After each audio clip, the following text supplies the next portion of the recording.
Welcome to On the Way to School, your 6-minute daily boost for educators and administrators. I'm Christopher S. Dennis, and today, let's elevate our journey together. Hello again, we're back at it. This is your Tuesday edition of On the Way to School for the week of November 18th.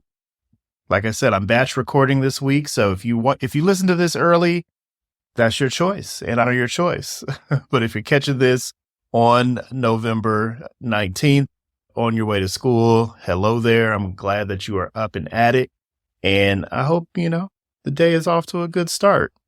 So I wanted to switch up the flow a little bit here and just see if I could help you stir up some thoughts. There is a huge conversation going on right now about the use of smartphones and social media during the school day or banning phones at school. And at our school, we've got, the same dialogue going on our campus, and we haven't put students in high school, we haven't banned their phones. They do have to place them in a basket at the beginning of class.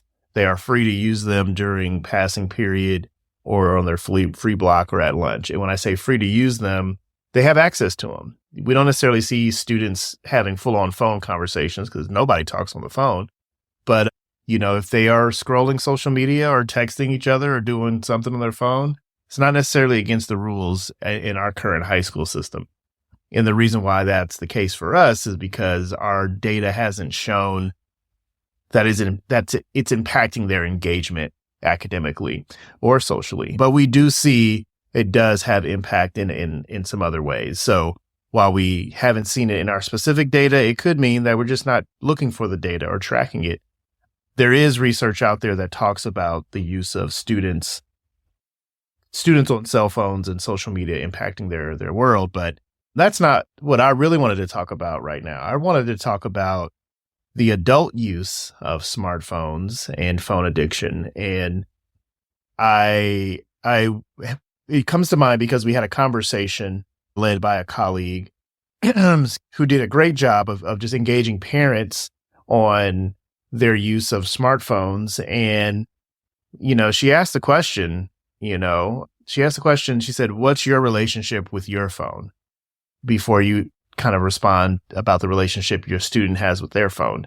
And the parents really didn't want to expose themselves. It was probably only about 20% of the parents on the call who wanted to actually talk about their own interaction or relationship with their smartphone. So it made me want to do a little bit more research. And I found this paper published by Frontiers in Public Health by Du and Kim, titled Parental Smartphone Addiction and Adolescent Smartphone Addiction by Negative Parenting Attitude and Adolescent Aggression, a cross-sectional study. And it was really interesting to see how they were able to kind of correlate the connection of how parents feel about the students' use, but it talks about how it is closely related to the parental use. So it says, we found that negative parenting attitudes and adolescent aggression partially mediated the relationship between parents and adolescent smartphone addiction. It implies that parent smartphone addiction was directly related to adolescent smartphone addiction, while indirectly related to adolescent smartphone addiction by mediating negative parenting attitudes and adolescent aggression.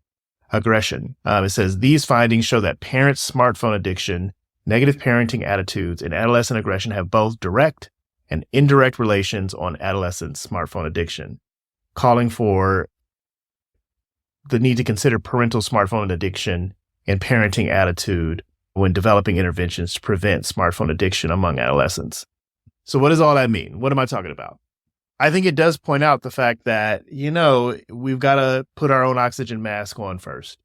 If we've got an issue with the technology that our students are consuming, what are we doing? What are we doing as far as modeling? And have we curbed our own appetites before we are expecting them to learn how to do better than we are without changing the tools or the structure? Okay. So when we're disciplining our kids, I always say, one, if they did something wrong, we can correct the behavior and hold them accountable through discipline. But if we're trying to do something preventative and we're taking something, well, what are we trying to put in their hand to replace something that they didn't do wrong, right? So it's like, if you're going to cut out the sweets, well, then that's okay. But like, what are you doing in its return for them to have a different option, a healthier option that you're looking for? Because it's easy to say we're going to cold turkey something. But if this is truly an addiction, as the research is saying, you have to be able to, 12-step program. You've got to be able to wean folks off in a way that's healthy, so that way it can be sustainable. So adults, what's our connection to our smartphones? Are we in the space of overconsumption, addiction? Maybe it's time to slow it down, replace it with some activities. Maybe we need to have some empathy for what students are going through and put ourselves in their shoes. So anyway, something for us to think about today on the way to school. See you tomorrow. Thanks for joining me on the way to school. Stay inspired, stay motivated, and keep making a difference. I'm Christopher S. Dennis. See you tomorrow.